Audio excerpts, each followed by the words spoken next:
Hi everyone, I'm Julie Cox with Bows & Cox, and I'm here today with Peter Green from Greenhouse on the River, and we are standing in a beautiful garden, part of a home right now that's for sale. And a lot of people may ask, what do you do when you move into a home with a beautiful garden like this? Like, how would you maintain it? So Peter, I'm asking you, our expert, what would you do? A lot to maintain. It can be a little daunting when you come into a big established garden. Probably the first thing, if you can talk to the original owners and get a sense of how old the garden is and what effort they put into it and what they do. A big help would be identifying some of the plants you have if you're not sure what some of them are. 'Cause part of maintenance, of course, is to maintain it correctly. It's nice to know what it is. For sure. So you can ask the owners for a plan. If they've got a basically. plan, that's fabulous. Sometimes they may have a plan if it was done by a firm, or they may have done it all themselves. Either way, they should have a good sense of what shrubs and plants they have on the property. So what about soil? Like, I'm very novice at gardening, so I feel like I know what questions to ask you. I don't know anything about soil. So does it depend, like, what kind of maintenance does that take? Well, I would think the first thing I always say when people are starting new or working with existing gardens, it starts with the soil.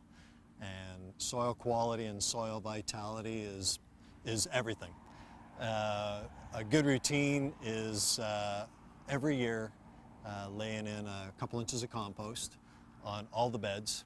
And that's a real good starting point for keeping the vigor and health of all the plants and shrubs. Now, watering, something like this seems like that would be daunting. So what would you suggest for something like that?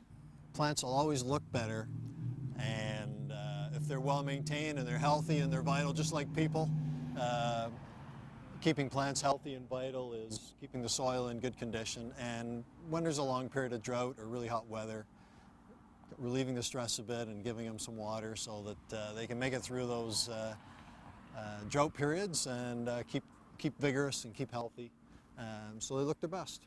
What about irrigation systems? There are companies in town that do installations, and it certainly relieves the pressure on running around with a hose, and it can be a lot more efficient use of water too, actually. So this home won Communities in Bloom. What is that, and if you want to get involved?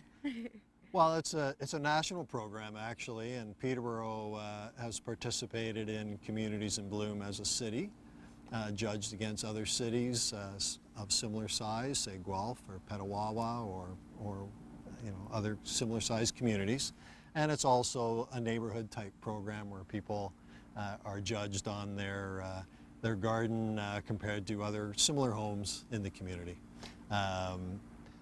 Really, it's when people are willing to enter into that, they feel their garden's in pretty top shape, and they probably put a lot of work into keep getting it there and keeping it there. So it's a source of pride too for the homeowner. Great. Well, thanks for joining me today on Let's Talk Real Estate, and thank you for joining, and we'll see you next week. Let's Talk Real Estate is brought to you by Bows & Cox Limited Real Estate Brokerage, family owned and operated since 1956, with locations to serve you throughout South Central Ontario.